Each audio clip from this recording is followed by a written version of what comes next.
All right, welcome back to Firewall. I'm your host, Bradley Tusk. My guests today are Steve Rosenbaum from the Sustainable Media.Center and Emma Lembke, who's Executive Director of LogOff. We're going to talk about social media reform, especially as it pertains to Gen Z and the work that both of them are doing to really try to make the internet a far less dangerous, toxic place. Why don't we just start with sort of how you each came to the issue? So Emma, let's start with you. I mean, how old are you? I'm 22. Right, so you're really young, and you're supposed to be of the generation that is totally enmeshed in social media and can't see the forest for the trees, and yet it seems like maybe you do. So what brought you to this point? Honestly, a lot, but it specifically was lived experience. Okay. Like you said, I am a part of Generation Z, so a lot of the other individuals like myself in that generation have stories of harm. I grew up at the age of 12 getting Instagram and working my way up to like Snapchat and then eventually TikTok. And, at first I thought social media was such an incredible, magical gift. I thought it was going to connect me. I could express myself. I could be creative on it, which is all true in some regard. However, I was given it with no guardrails and no experience and no teacher.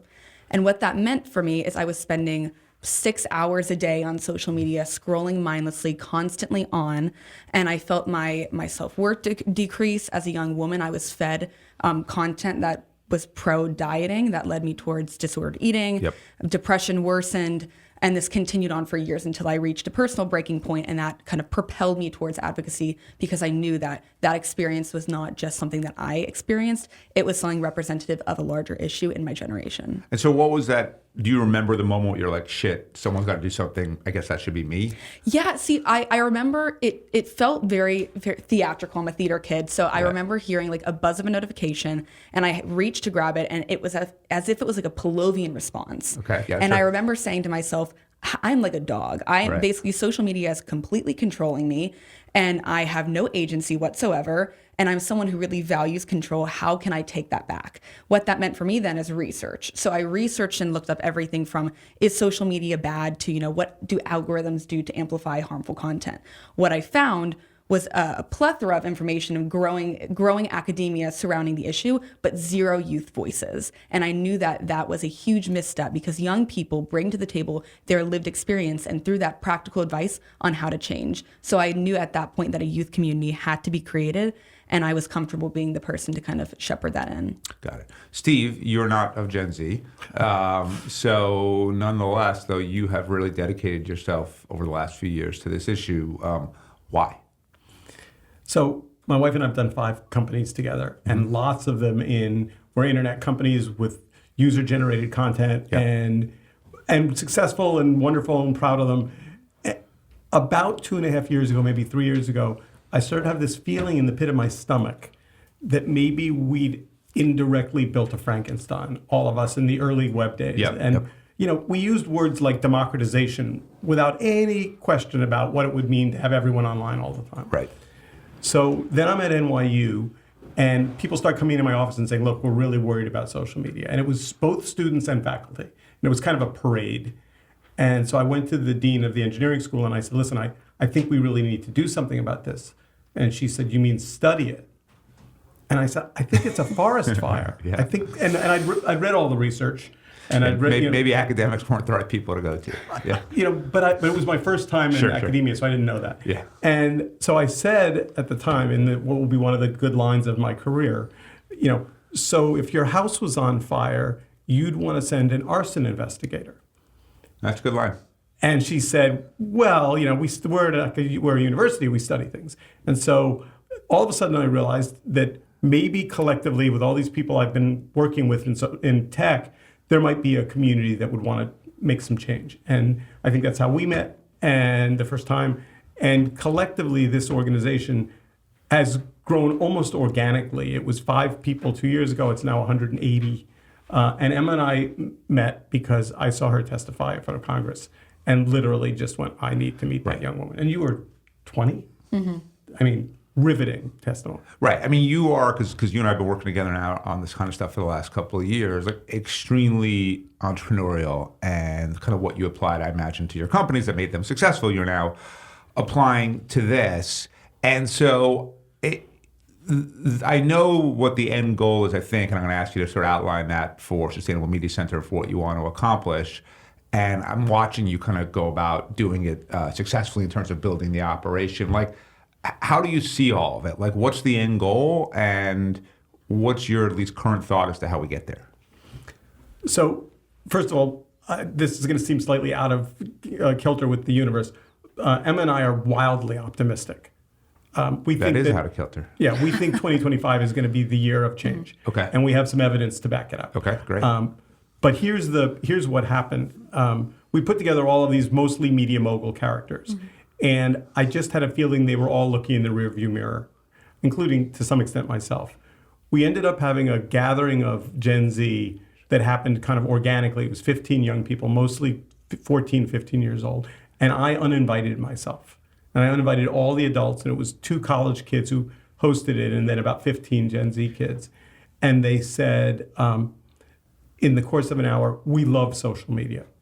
We love everything about it. We love being on it. We love sharing it. We love remixing it. We love making money. We love everything, and we hate it. Okay. And we're scared of it, and we feel mistreated. And this was a 15-year-old said, we have no agency. Now, I wasn't saying that when I was 15. I don't think you were either. It's a big word for a 15. I was saying that when I was 45. Yeah. And I came away from this call after I watched it on Zoom, and I went to our board, then nascent board, and I said, I've seen the future, and it's them, not us. Right. And the organization is at its core intergenerational. And that means we put young people and old people together, and Emma did this amazing gathering in New York with Jonathan Haidt and Scott Galloway. And the dynamic between them is wonderful and troubled and complicated because and the organization has grown up to be this hotbed of discussion between young people who want a different future and older people, mature, call them whatever you want, who have some of the power and resources to get it done. So when we talk about getting it done, for each of you, what does that mean? So Emma, like if one thing I like to do in this podcast is just give the guests a magic wand and say, okay, decree the world to be how you want. So what would that look like? Well, I say this over and over again, but even if I had a magic wand, I agree. I do not think that social media should just evaporate. Okay. I think that social media has some outstanding benefits. I think it can connect people. It can allow marginalized voices to be amplified. It can give community to individuals who can't find it. You know, I'm from Birmingham, Alabama. Through social media was able to connect with teens from like Nigeria and Argentina to create Log Off. So I think that it has wonderful benefits. However, I think that we are working so hard to reverse engineer a beast that we should just begin to recreate a new future. I always say that young people are the new architects of social media and the internet, and we are beginning to produce new and innovative ideas. And I think what we should do is listen to those young people, continue to build intergenerational partnerships, give resources to those young ideas, because I think from there you'll find practical solutions through lived experience and understanding. And so, like, when we talk about practical solutions, because I'm kind of a politics person, so I tend to look and say, okay, what can government do potentially to solve a problem? In your mind, what are those things? Well, I think that continuing what is happening right now. I think one of the reasons why I'm so excited for 2025 is because when I entered the space, I was very quickly told, I'm very interested in politics too, I'm a poli-sci major. I was told, if you're excited about politics, this is the wrong area for you. Nothing is getting done. However, here we are in 2024 wrapping up the year, and we find that at the federal level, there's been things that have passed like COSA. There's been more attention from the FCC and the FTC. At the state level, there have been 40 plus AGs who have filed lawsuits against Meta.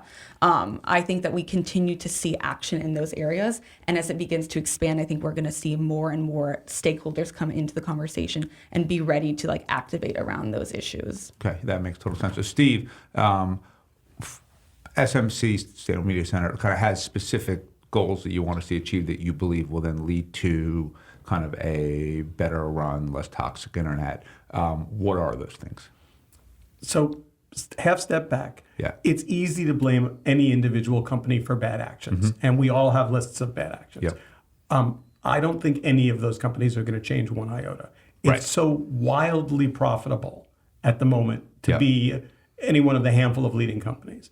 And really what the smarter people around me, I mean, one of the things that's fun about my job is I have way smarter people that talk to me every day and teach me. And one of the things you hear a lot is misaligned incentives, which is it is profitable for Meta to not fix the problems that we know are existing problems. And people inside, like Frances Haugen, will lay out for you with great clarity what the problems are. Yep. And people who've been there will tell you it's totally fixable. Sending young women body image videos on Insta, totally unacceptable. You could flip a switch and that problem would be solved. They're not going to do it. And their argument is you have to fix the whole ecosystem. Right. I think the solution is saying, you know what?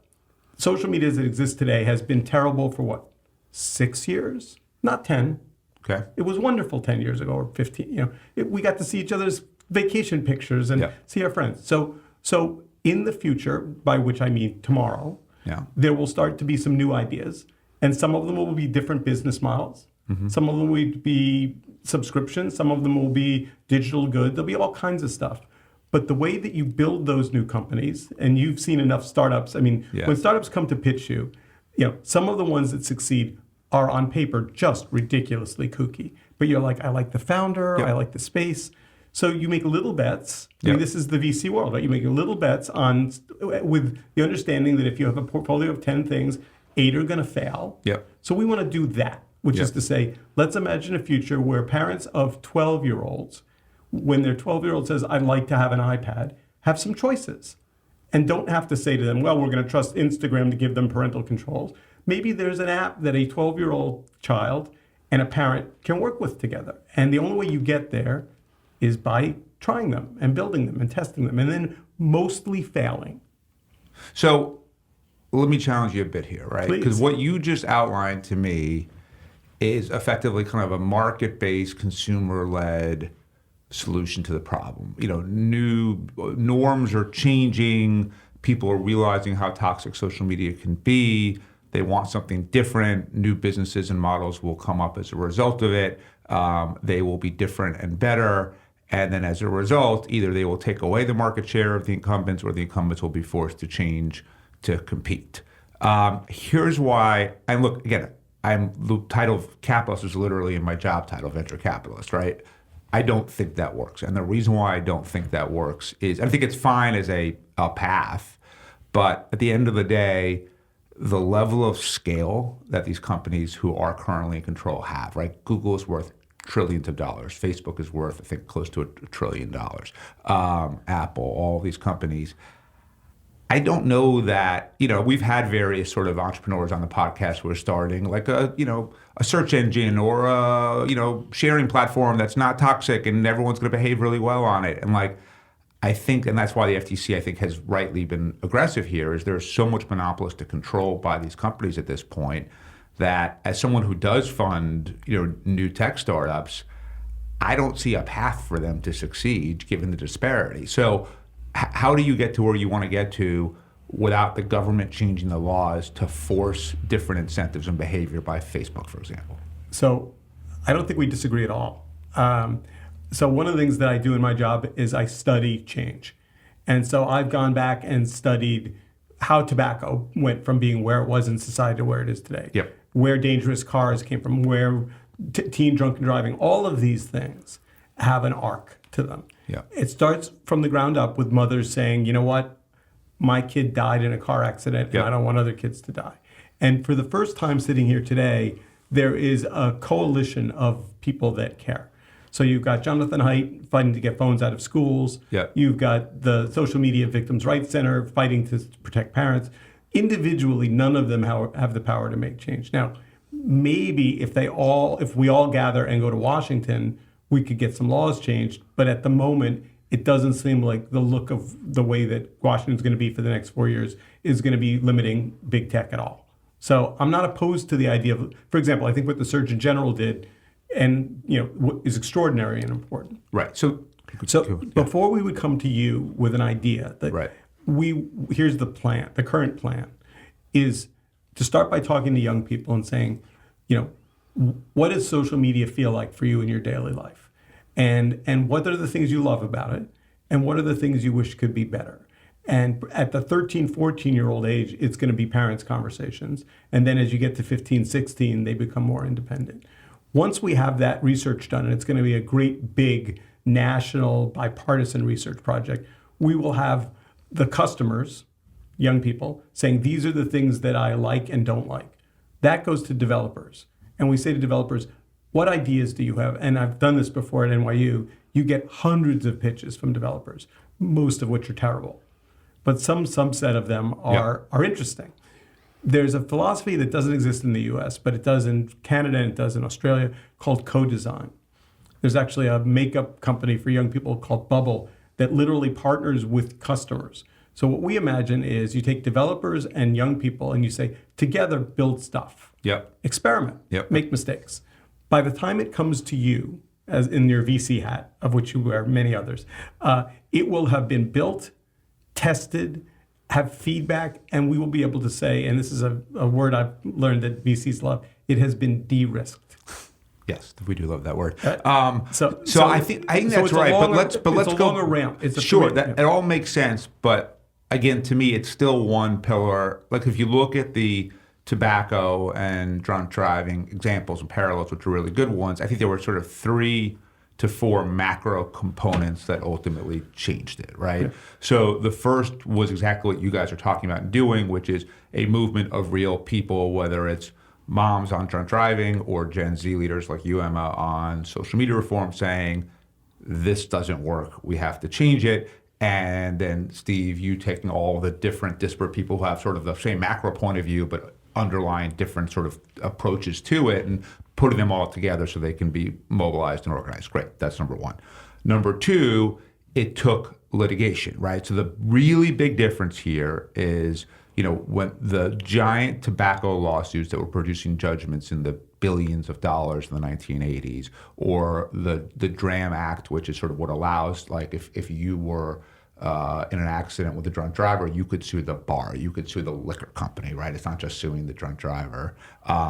That changed the legal liability picture in alcohol, and that allowed that forced a behavioral change because all of a sudden the underlying economic picture changed. So right now, if you are Meta or YouTube or TikTok or whatever it is, and because of Section 230, you are fully protected from any kind of liability, as you said, Steve, they have no incentive to change, right? Because they are corporations. Their goal is to generate as much earnings as they can to make their share price go up so that they become wealthier.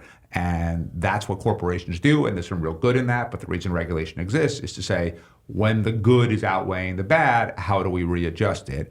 And so I still think that without the liability component, which would require repealing Section 230, the parallel doesn't work. The third were other laws, right? So let's take tobacco. I was at City Hall when Mike Bloomberg passed the law to ban secondhand indoor smoking. And then that eventually, and it was a combination of him passing the bill in New York and then spending incredible amounts of money around the rest of the world. But versions of that bill, I think, have been adopted now in over 150 different countries, right? And at the time, made people really angry. Really angry. Yeah. As Mike liked to say, I remember he said when he proposed it, then he went to a parade in Staten Island. He's like, and then I learned what the one finger salute is. And then the fourth part was technology, new ideas. So with drunk driving, Uber, right? And that I had that experience. And by the way, as I was fighting to help legalize Uber around the country, that was an argument we made in a group that we tapped into. In a way, I don't know if it's ultimately better or worse, but I think vaping changed some of the norms around cigarette smoking, right? Maybe not for better, but it certainly was a new technology that had an impact. So those are 4 different components. I agree with everything you guys are saying. Like, I think they're all necessary. I think if you had just had the parts you guys are saying without the new laws and without the liability in smoking or drunk driving, we wouldn't have solved those problems or made all the progress. So what do you think? Yeah. Go ahead. I want you to go first. So you said I disagree with you, and then I think totally agree, which I love. So the answer is it's not a one-size-fits all. If you look at what the Social Media Victims' Rights Center is doing, they're looking at different novel ways to go at the companies. There's now a lawsuit against Snap that just got there was a blockage of them being able to get discovery. They just got that released. It's more product liability that Section 230, I think, for this next beat is on ice. I don't think even though there's unless there's the inevitable Trump-Musk breakup.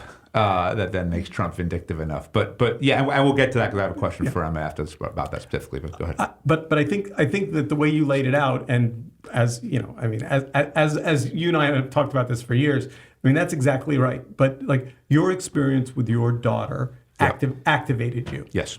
And I now, when we met 2.5 years ago, you were one of the first parents I met was willing to talk openly about the struggles that you faced. And mazel tov that she's gotten through that. But it was through hard work. Yes.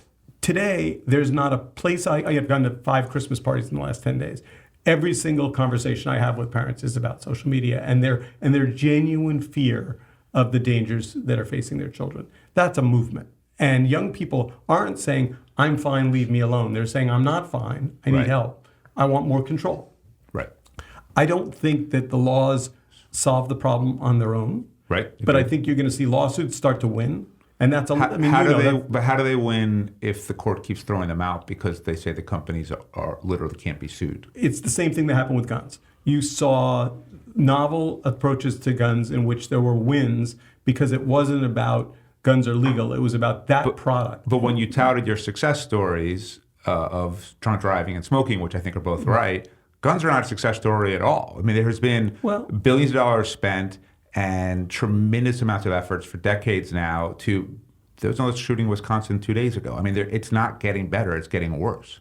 I think you have to. The question that I guess I would ask our audience is, if you could raise your hand and say there are things about the way social media treats my family that I'd like to see changed.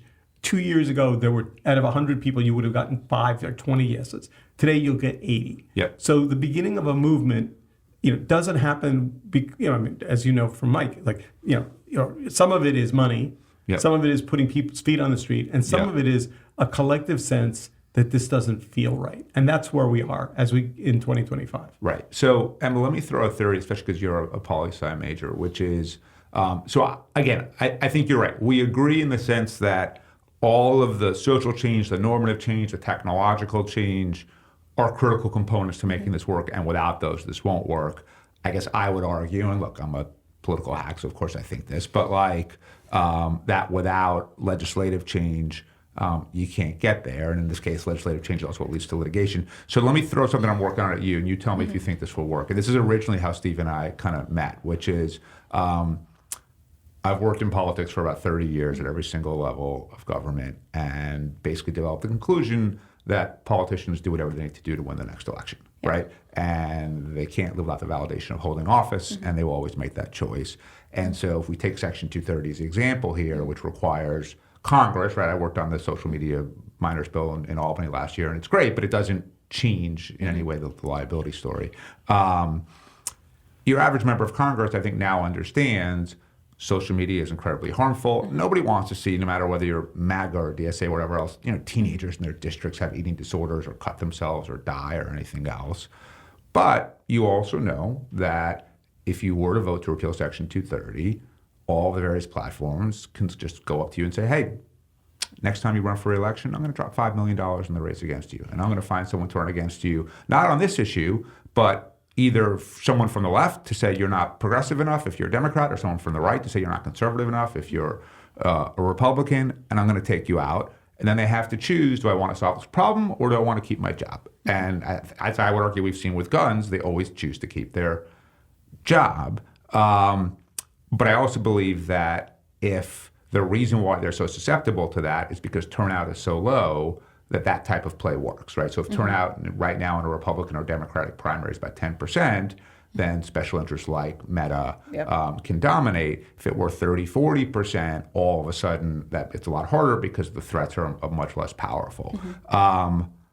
I believe that the only way to radically increase participation is to let people vote securely on their phones. And if we do that your generation right now, which you guys might have voted in the presidential, but you don't vote in city council races and state senate races and stuff like that, would do so because you all have phones, right? And you're all totally native and fluent with them. And that's how you both increase turnout, which then makes the politicians have to be more reflective of the population itself, right? Like Australia just banned social media for people under the age of 16, but they have compulsory voting, 97% turnout. Yeah. So as a result, politicians have to represent the whole, not just a handful of ideologues and special interests.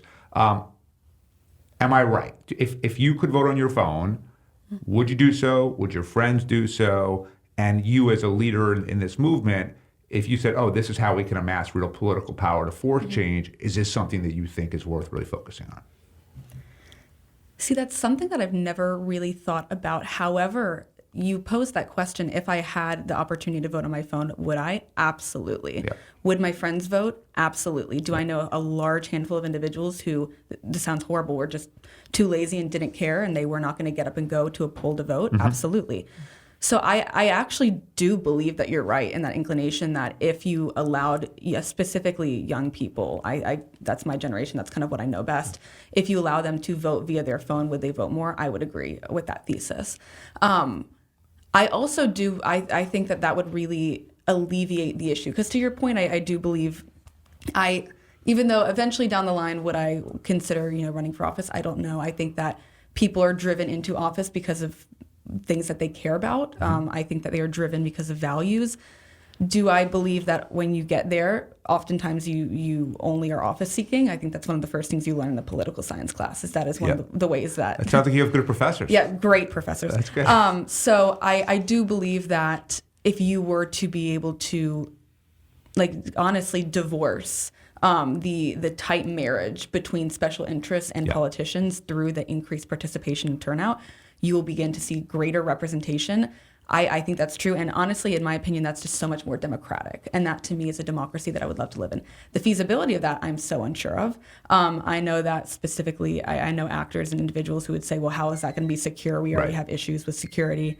But if that can be remedied and figured out, I believe that would be a great path forward. So out of my foundation, we have been building tech specifically to do that, to make it really secure. So where are you a registered voter?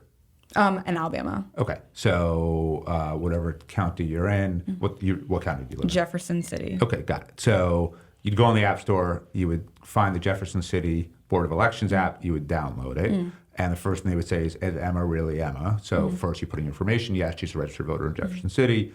Second, are you really you? So they would do multi-factor authentication. So they would just if you forgot your Google password, they send you a code, you put it back in. Then they take a scan of your face, they match it up against your driver's license or some sort of ID and say, okay, this is really her. Ballot comes up on your screen. Then you make your choices, and that's it's like American Idol, whatever, any kind of internet voting. You check it, and once you know you're happy with it and you hit submit, your ballot's immediately encrypted. Then you get a tracking code, like if it were a FedEx package, where you can track the progress of your ballot throughout the process. It then goes back to the Jefferson City Board of Elections, and they air gap it, which means they take it offline. Once it's no longer on the internet, then they decrypt the ballot. Then a paper copy prints out. It gets mixed in with all the other ballots. You know where your ballot stands because the tracking code shows you it was sent, received, tabulated, printed, and so on. And all the underlying code itself is open source, so it can be audited by anybody. So that's what we've built, and we're going to just give it away to any government in the world that wants it. And so the original reason how Steve and I kind of became friends and started working together was, my view was, I can't achieve this without you, without your generation demanding this, fighting for this, insisting on it.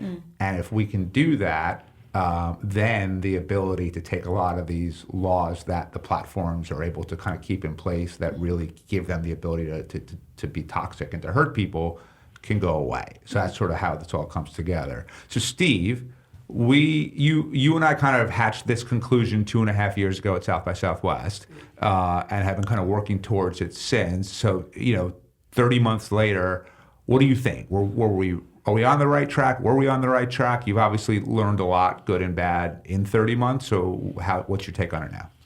So I've ended up with a bunch of kind of policy people in my world. Yeah. And one of the things that they've taught me is big, complex problems don't get solved with a push of the button solution. Yeah. So when I mind map all of the things that need to happen for there to be real social change, this has gone from being an outlier idea when we first met, which I hadn't heard until we met, to being something that I thought was technically interesting but politically impossible which is the first year that we talked about it, to now seeing it happen. Now, the question is, does it happen in Jetson time? Does it happen when we have flying cars, or does it happen in our lifetime? Yeah. The fact that you've built it and that you've gotten some pushback, which I think is healthy in the world because it means people are paying attention. I see it today when I now see your vision, which I didn't 2 years ago. There is also another piece to this that we haven't talked about. And I want to make sure that we don't skip it because I think it's critically important, and that is money. And the people that put money into the current system, and when I look at the economic power of Gen Z, which has yet to be brought to bear, you're starting to see the inklings of young people say, hey, listen, I'm going to vote with my wallet. This brand is supporting content that makes me uncomfortable. Facebook doesn't wake up in the morning, or I have to call them Meta now. I keep making the same mistake. Meta doesn't wake up in the morning and print money. It wakes up in the morning, it turns the lights on, and people put money into that company. And it comes from people we know. It comes from investors we know. It comes from brands we know. It comes from advertising agencies we know. It comes from ad tech we know. They're the missing part in real change, which is saying, hey, listen, Meta, we would spend more money with you if you would not harm children, please. We're hearing from our customers that they would like to not have their children be harmed by you. And we would be more willing to, and you're seeing complexity with the beginnings of things like Blue Sky. Right. Although, did you see the piece in the Times the other day where they're already talking about how Blue Sky is becoming just as toxic as Twitter? It's just on the other side now. I did. And part of it, and you actually went down this road a few minutes ago, and I didn't wave my hand in the air, but like the idea that the thing that Meta has as power is scale, I think misunderstands what I hear from young people, which is like that doesn't do much for them. They want to connect with their friends, right? And their friends are either the kids at their school or the kids in the neighborhood, or But it's a much smaller footprint. So this idea that Meta wins by knowing everybody all over the world might turn out to be a moment in history. Hopefully. So you guys have this coalition. I think you joined the board of the Sustainable Media Center. Yes. Congrats. So what are like the tangible next 5 things that happen out of the Sustainable Media Center, and then specifically out of Log Off? What are the next couple of things that happen? 5 things. 3 is fine also. Yeah. So what's begun this. I will tell you this: intergenerational is uniquely hard, and parents talking to their teens is lovely, but their teens just don't tell them shit. I mean, they just don't. And you didn't tell your parents shit. How's your day? Fine. How was school? Good. What'd you do? Nothing. What'd you have for lunch? Pizza. Right. Yeah. Yes. Again, well done. But we need to find ways to connect generations, because the power lies in between the two. And that I think we're going to do through some public events. We are about to take our website and have a membership component to it that will allow anyone to join the organization. So instead of being 200 people, we'll be 2,000, and we'll be 200,000. Mm-hmm. I think part of what we need to do. So, for example, I presume that everyone knows everyone, and I say to Emma, "Oh, well, of course you know X, Y, Z," and she's like, "No." I'm like, "All right, I can do that." So a lot of it is coalition building. Mm-hmm. I also think we need to be aware that the media business is deeply troubled in its DNA.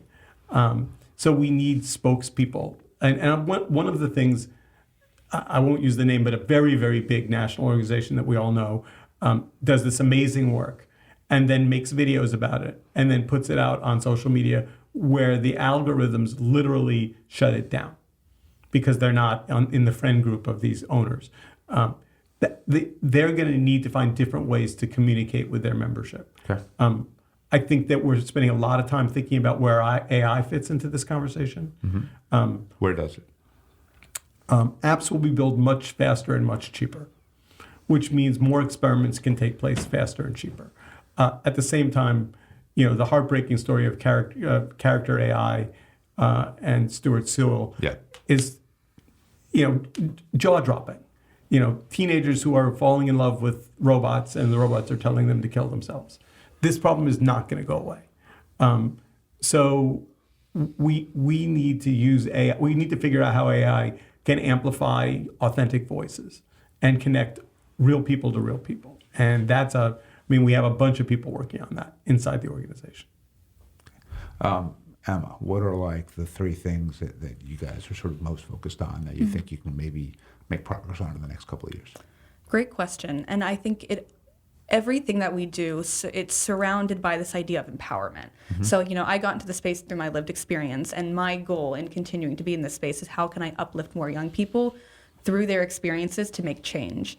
And I think that we find change in kind of 2 to 3 different areas. One is through our advocacy efforts. So we have worked very, very hard to kind of put together micro campaigns to be able to implement in schools via a chapter system that we're building out. So we believe that the best way to make change in a community is to have an individual who knows that community best. It is not through me coming in from Birmingham, Alabama, and telling someone in New York how to best talk with people at their school. It's through an excited young person in New York taking that charge. So what we want to do is we want to empower that young person to be able to use our advocacy campaigns in their community to be able to make change. So the first advocacy thing we're doing is called Fork Set Phones Down. So it's a just micro campaign talking about how to get rid of phones at the dinner table, which seems so small and non-significant. But when you think about it, think of all the lost conversations you're having with your children. So I was at a restaurant last night, and nice place. So if you're there, you're spending a pretty good amount of money for the opportunity to be there, and you look around the room, especially anyone sort of under the age of 40, everyone at the table's on their phones. It's like, why? Why don't you just like order in Chinese at home and spend a tenth of the money if you're going to do that? Exactly. Yeah. So that's one of the small things we're doing. And then on another scale, the second most important thing is I'm a huge believer that we have to make change at the level of schools. We have to go and see educational programs being created to be implemented in like health classes or to be implemented as a supplement for digital health and digital media. So my goal is I'm working with researchers at Emory University right now to devise a curriculum to be able to be used in schools, a 6-part curriculum with the help of the Center for Humane Technology and their resources. So what are the kinds of things in that curriculum? Oh, it's talking about everything from social media in the brain to what is an algorithm, what is the attention economy. It's just teaching kids the basic architecture of social media to then understand how it impacts their brain, and then at the very end, how can they take control back? Because to me, that's the most important thing. How can you empower a young person to take control back of their usage of social media in a way that empowers them in their well-being rather than just empowering the pockets of a wealthy tech owner? Yeah, got it. Good. Jump in. You said something really important. Like the thing about mobile voting and how it ties to this movement is like you have to wake up every morning and know that you are going to make incremental wins. You're going to get pushback. You're going to get negative articles. You're going to win in some county. Other people are going to like. But when you close your eyes and imagine being out 5 years from now, like you see the roots of what you're doing growing. They might be fantasies, but yes. Well, but that's the nature of startup people. Yeah. Like I always tell people my second favorite word in the English language is no. I'm really good with no. What's your first? Yes. All right. I want foundations to say social media is hurting our society, our democracy, our children. We need to take this is a longer term problem, and you have to have a long term vision. And the one thing I've learned in raising money for this organization is people that say, well, let's do a little project. You can't solve it. It would be like you saying, I'm going to solve mobile voting by building an app and then putting it on the App Store and seeing if it works out. It's incremental. All of this is incremental. But the reason why I think we see great hope, and this is why I do think it's slightly out of the tenor of the moment we're in, is if you look at the time it took to get tobacco, it was a 15-year journey with enormous battles and lawsuits and losses. And one of the things we know, if we start to show, one of the pushbacks I get from people is, if you come up with new business models, what happens if the big social media companies just come in and steal those? I'm like, awesome. How awesome is that? If we can show Meta a different way to make the same amount of money without hurting kids, and they go, we're just going to steal that idea. Steal away. It's yours. Just stop hurting children and democracy, because those two things are really making the planet unlivable in the moment. And by the way, it's all over the world. This is not a U.S. problem. Right. So last question then. So you guys both talked about why you're optimistic for 2025. If that could lead to one tangible outcome, what would it be? I think that this intergenerational idea needs to scale. Yeah. And here's the thing I know for sure. 15-year-olds are not going to tell what's going on in their life to their coaches, their parents, their grandparents, their teachers.